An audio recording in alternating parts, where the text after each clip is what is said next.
Shalom Israel, it's your brother Hayakah Malak. I just want to say before I get started, all praises and glory go to Yahweh, Bashem, Hamashiach, Yahweh Shai, right? And with that, I want to say big shaloms to the elders that have been doing this for decades and decades, that paved the way. You know, another big shalom to the brothers that's out there on the highways and byways pushing this truth forth every week, week in and week out. You know, that's putting a body out there as a living sacrifice, right? Another big shalom to the sisters that's in the truth, that's helping minister every way they can, whether it's making garments and just doing everything they could, sewing, preparing everything that they could do to help the nation be built. All right, today's topic is, do Israelites have enemies? And do we have enemies? That's the topic today. So I want to jump right in, and I want to get Zephaniah 2:1. Right, Zephaniah 2:1. It says, gather yourself together. Yeah, gather together, O nation not desired. What nation is not desired? The Israelite nation is not desired, right? The so-called black, Hispanic, Latino man, we not desired in this world. They don't want us here. When we arrive on the scene, when we move into a neighborhood or area, the property value go down. They label it ghetto, right? We just not desired. No one outside of the nation of Israel likes you. You're hated by all the nations, right? But the main one, Esau has a perpetual hatred for you, right? Esau, he does not like you. The so-called white man, who's not really white, he's pink, red, different durations of red, right? So with that, let me go ahead and get Ezekiel. Go to Ezekiel 35:5. Okay. It says, Ezekiel 35:5, because thou hast had a perpetual hatred and hast shed the blood of the children of Israel by the force of the sword in the time of their calamity and the time that their iniquity had an end. So you see, this so-called white man has had a perpetual hatred for you from the beginning, because he constantly sheds the blood of Israelites, right? They just had a massacre, another mass shooting. I think it's like the 100 and some odd numbers. You lose count out here because they just free will out here, right? They go all out to kill and shed the blood of the Israelites, right? Let me read it again. Because thou hast had a perpetual hatred, a continual hatred, and hast shed the blood of the children of Israel by the force of the sword in the time of their calamity, in the time that their iniquities had an end. So the so-called white man does not like you. He hasn't liked you from the beginning. From the beginning when he came out the womb. Right? Let me get that in Genesis. Let me go to Genesis 25. Genesis 25 and 20. I'm going to start at 22. And it says, the children struggled together within her. And she said, if it be so, why am I thus? And she went to inquire of the Lord. She just wondering, why is this struggle in my belly happening? And the Lord said unto her, 2 nations are in thy womb, and 2 manner of people shall be separated from thy bowels, and the one people shall be stronger than the other people, and the elder shall serve the younger. And I'm going to keep reading on, verse 24. And when her days to be delivered were fulfilled, behold, there were twins in her womb. Verse 25. And the first came out red all over like a hairy garment, and they called his name Esau. It's the biblical name for the so-called white man. His name is Esau. Right? Verse 26. And after that came his brother out, and his hand took hold on Esau's heel, and his name was called Jacob. And Isaac was 80 years old when she bare him. Right? Verse 27. And the boys grew, and Esau was a cunning hunter, a man of the field, and Jacob was a plain man, dwelling in tents. So now when it talks about him grabbing his heel, right, that's symbolic. When Jacob grabbed the heel of Esau, that just lets you know that these was going to be 2 different manner of people, 2 different nations, and that when Jacob grabbed the heel, it's symbolic that he was going to rule over him, right? And then let me go back to verse 23 again, right? It says, and the Lord said unto her, 2 nations are in thy womb, and 2 manner of people shall be separated from thy bowels, and the one people shall be stronger than the other people. So we stronger than a so-called Edomite or Esau, right? And the elder shall serve the younger. So Esau came out first, right? He's the elder, and he's going to serve the younger. He's going to serve Israelites, right? So Let me go ahead. What do I want to get? Let me go to Psalms 55 and 22. Get Psalms 55 and 22. Salakia.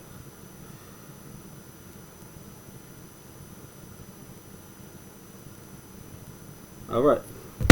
So it says, the words of his mouth were smoother than butter, but war was in his heart. His words were softer than oil, yet were the drawn swords. So that just lets you know that Edomite, he'll tell you he loves everybody. He wants to be one. He wants to be peace. When he went to the Native Americans, didn't he tell them that he wanted to keep peace treaties with them? But he broke every peace treaty and slaughtered the Native Americans. That's how they got the land of America, by great slaughter, right? They slaughtered all of them. They killed their food off. They killed all the buffaloes, and then they take everything by the sword. That's what he do. That's why I says don't trust him, because his words is smoother than butter. He'll tell you, oh, we all together. We all one. God loves everybody. We all come from Adam, right? These are things he say to try to say that we won, but he continually kill, right? Let me get that in John 10 and 10. Let me go to John 10 and 10. All right. It says, the thief come not but for to steal and to kill and to destroy. I am come that they might have life, and that they might have it more abundantly. Right. So when he came on the scene, when Christopher Columbus came to America, he came to slaughter. That's all they come to do. They come to steal and to kill. Right. They take everything. That's what he do. That's his MO. He take everything by the sword, by force. He don't get nothing handed to him. He don't pay for it.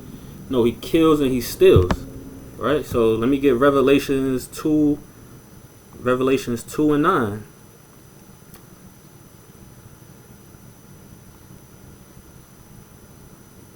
Right? Revelations 2 and 9.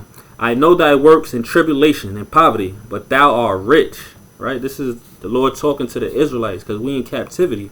Right, so most of us is being in tribulations out here. We in poverty, but thou art rich, because what? Because we come from royalty, right? We come from a holy nation, come from a holy city, right? And I know the blasphemy, which is a filthy lie, of them which say they are Jews and are not. So they said someone on the earth is calling themselves Jews and are not Jews. So they didn't only just steal and kill people and taking lands. They take identities too. It's the biggest case of identity theft ever, right? They done stole our whole identity. They acting like they the Jews, but they Jewish, right? They not the real Jew, they Jewish. They come from, Amalek basically came from the Caucasus Mountains as well, South Russia. That's who he is. He a thief. He just stole our identity, all right? But let me read on. It says, I know the blasphemy of them that say they are Jews and are not, but are the synagogue of Satan. Right? They Satan, they devils, because they deceiver. They deceive the whole world. They put an image up of a so-called white Christ when the image clearly said he was a so-called dark black man. Right? So let me continue on. Let me get a second address. Let me go to second address 54, 56.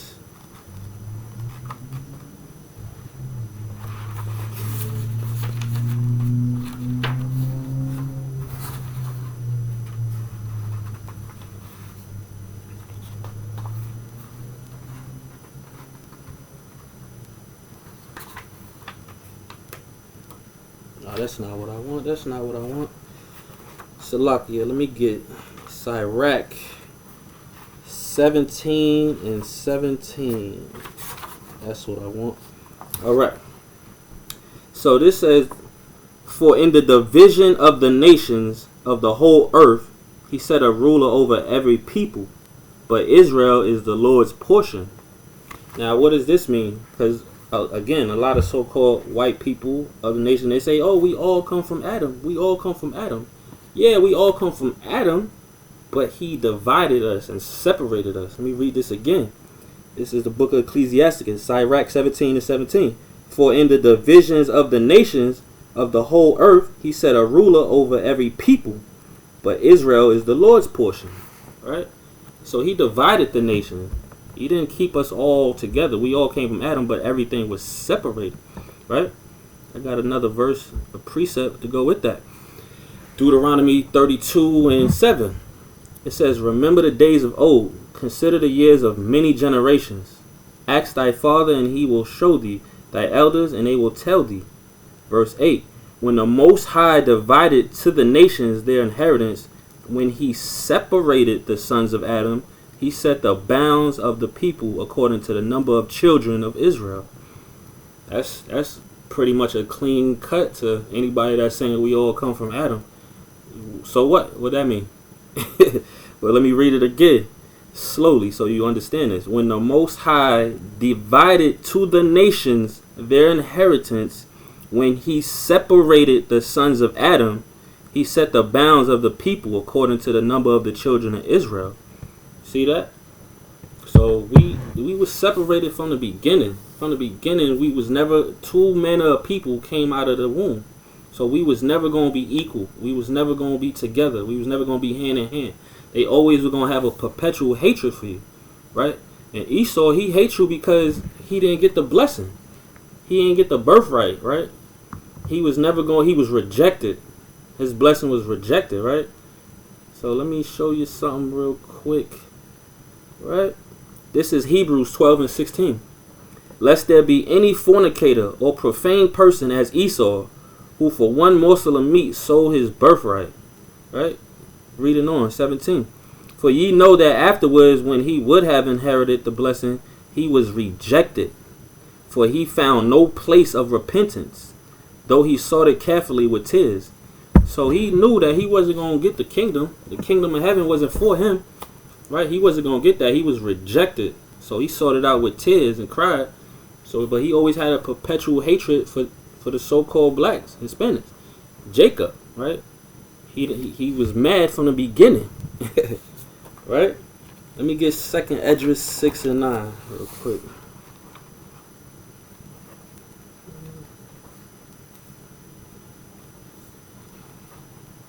All right, this is 2nd Esdras 6:9.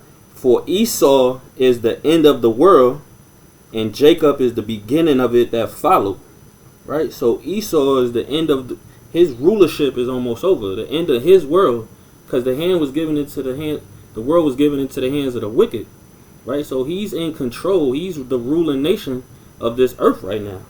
So according to 2nd Esdras 6:9, for Esau is the end of the world, and Jacob is the beginning of it that followed. Right, so this is why he acts like the devil that he is. He goes hard on so-called Israelites because he know his rulership is almost finished, right? His rulership is almost up. He ain't got no time. He ain't got no place to repent. The blessing was the sword, so he's out here. The sword, the modern day swords is what? Missiles, weapons of mass destruction, right? This is what his blessing was. That's all he get. He get this world, and then he take everything by force. That's why he go in other nations, other places, and take everything, killing, raping, robbing, pillaging. That's his MO. That's what he do. Right, so again, I'm gonna go to Deuteronomy 28:43. Get Deuteronomy 28:43.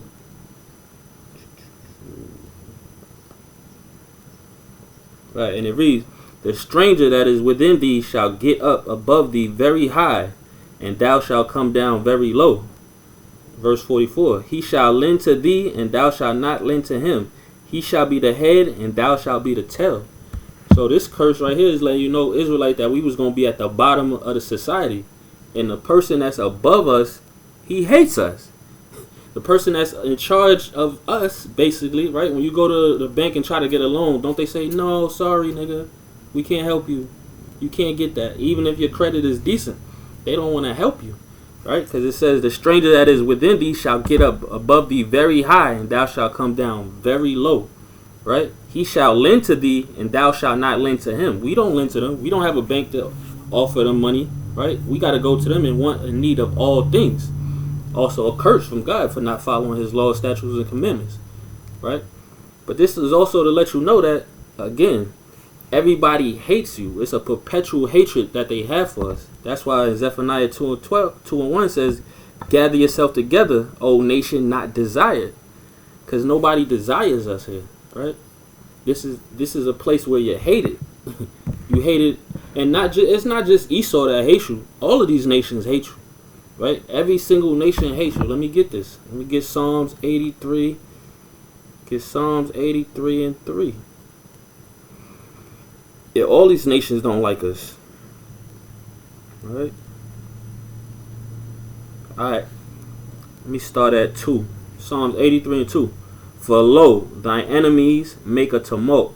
Thine enemies, plural with an S, make a tumult. And they that hate thee have lifted up their head.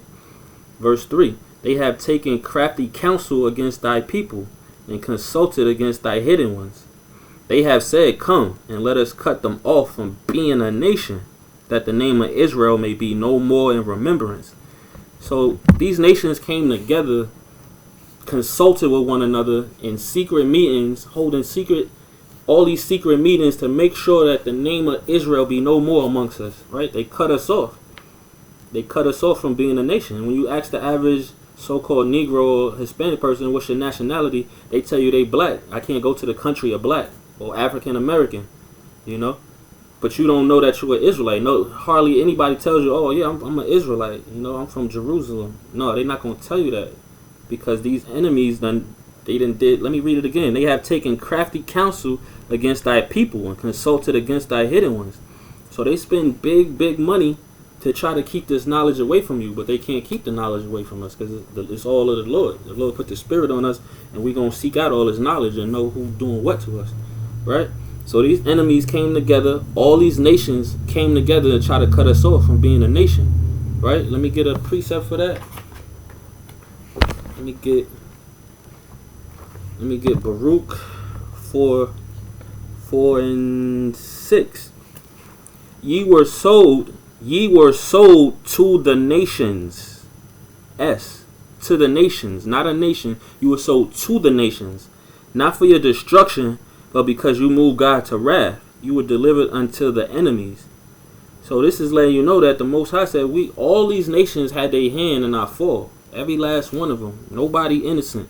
If you're not an Israelite, you more than likely you had your hand in our fall. Whether you ate it, you paid for the ships, you put insurance, you just gathered us, you pulled us to, you did something to attribute to our fall, and you gonna get it for that, right?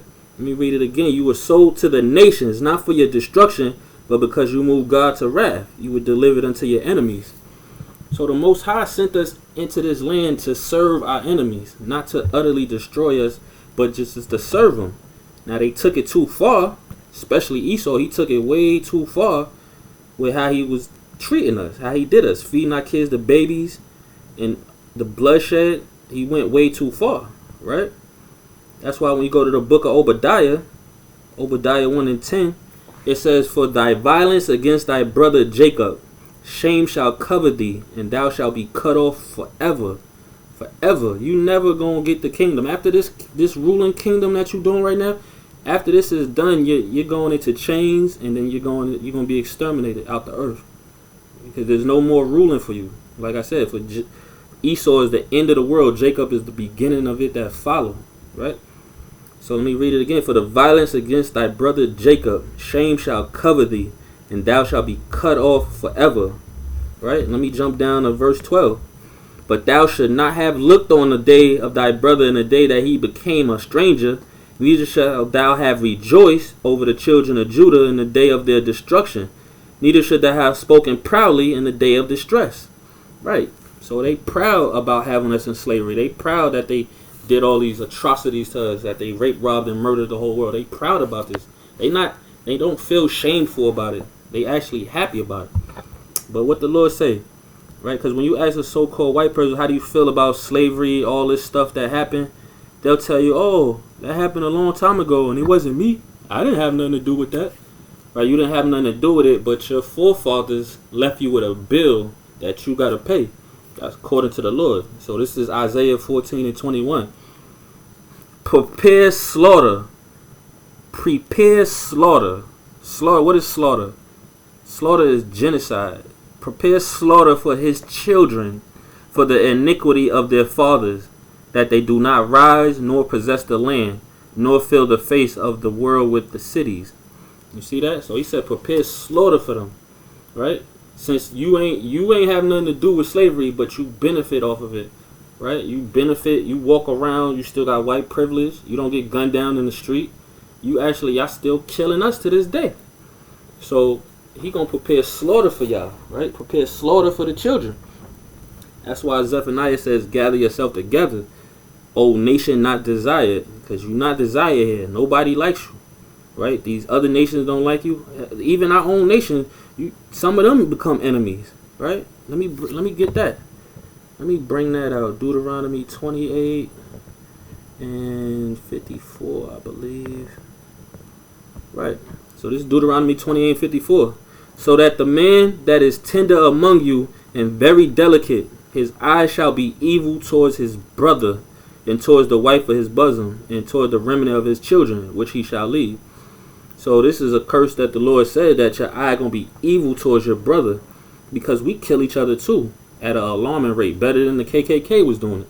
We hide in bushes, wait till Negroes come out their house and shoot them, gun them down in front of their kids while they holding their kids. Sometimes they shoot the kid by accident because niggas is wicked and evil. It just said that they eye gonna be wicked towards their brother. You don't see Asian on Asian crime, or East Indian on East Indian crimes, right? Jewish man on Jewish man crime. You see so-called blacks and Hispanics gunning each other down at a high alarming rate, right?